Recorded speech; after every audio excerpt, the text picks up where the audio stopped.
Beechy, a 2-0 win against Rochdale, a double for Danny Ormerod, but the game's going to be remembered for slightly other reasons. How do you try and react to that? Well, it's a double-ended question, isn't it? I mean, to have a debutant type player in Danny at 17, to be fair, it's something both me and Keith did many times at Rochdale over 6-7 years, is play young players. And obviously Dan, did today what that dart player's done, and I told him yesterday, play football like darts, like that young fella, and he did, and he scored 2 great goals. So we shouldn't take anything away from Dan Ormerod, his performance, and the fact that he's gone and got 2 goals, and not only that, ran the line really well as a young man. In regards to the incident, the accident, it's not good. Obviously don't know what's the final outcome of the lad is. I do know it's his birthday today. I do know that he's a valued member of that squad. I do know that they'll obviously miss him in respect of what might be wrong with him. And I also know that obviously he's a very quick player, and he was playing and trying to go on the outside of our fastest player.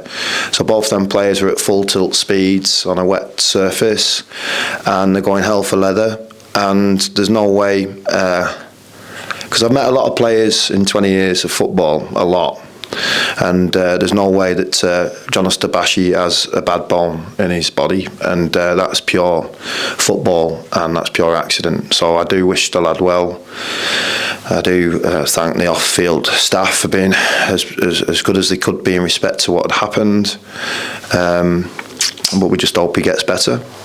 Absolutely. And looking at the on-the-field action, obviously we started with that intensity that we've seen in a few games, particularly when you started in your time at the club, obviously with the games against Oldham and Gateshead. We started in the same manner that you'd like to see against Oldham. How was it in terms of having that instant intensity in the game, and how was it in terms of getting into half-time knowing that we should have been a couple of goals up maybe?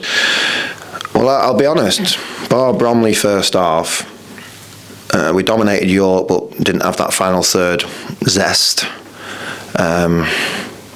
Even the last home game, there's players with some great chances. We've generally played like that, but because you play like that and don't get what we feel are tangible points, which I talked about in my pre-match interview, it affects belief, and it affects confidence. So we did a lot of work. I walked into the dressing rooms on Thursday morning. So we played Rochdale on Boxing Day, and we trained Christmas Day. We did everything right on Christmas Day. The lads are banging the goals in left, right and centre. We play them away. We create, I think it was 15, 16 shots at goal, I think, compared to about 5 of Rochdale's, and we get beat 2-0. First half, tactically we were good. Second half, we tried to do a bit more of a diamond type shape and put pressure on them, and we did. And we should have got more out of that game for points. And then it affected belief. So walking in the dressing rooms Thursday, the lads. It was like somebody had passed away, and it made me stop what we were doing. We had to have a meeting from the planned training sessions that I had, because I had to show them.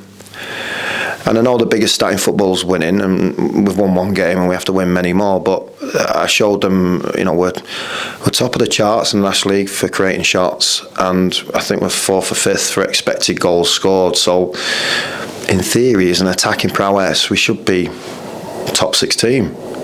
So believe in what you're doing. You've got to keep the belief, because when you don't, and like you just said, we hadn't, but we were playing red hot, it's hard to mentally keep that belief. So the biggest thing I think today is well done to the players for keeping that belief, and it's something we worked on Thursday and Friday.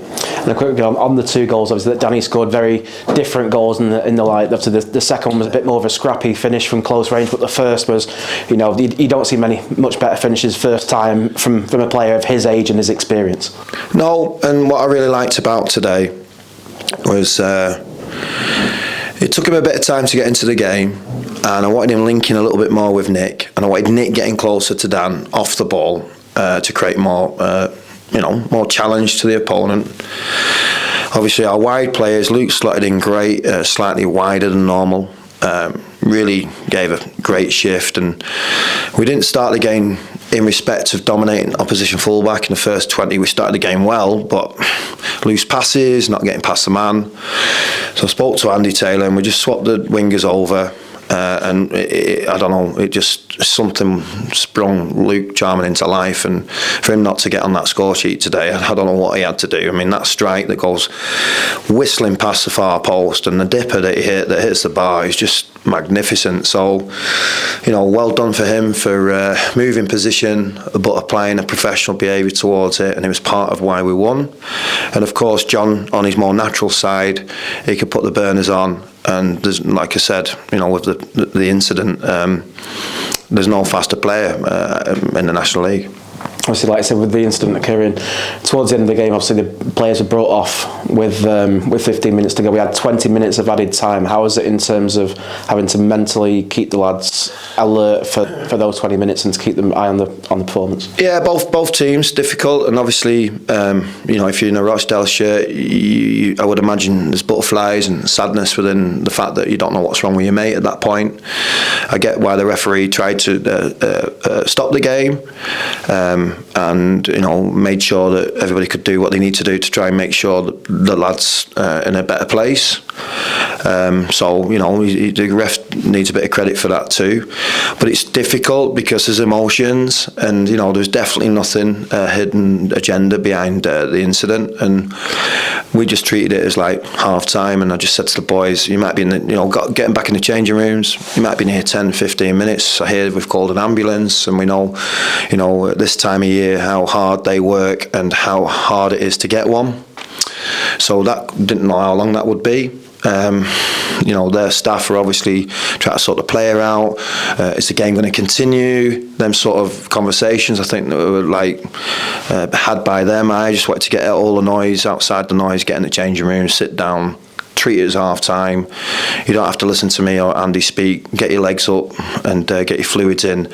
And when we go back out, just treat it as though it's like extra time. Obviously, now we can use today's performance, use today's result as hopefully a bit of a platform to push on against another one of your former clubs, Hartlepool United, who've obviously had a change of management themselves recently. Yeah, me and Brandon, my boy, we had plans on, it was yesterday I think they played, wasn't it? So a lot happens in 24 hours in football, a lot.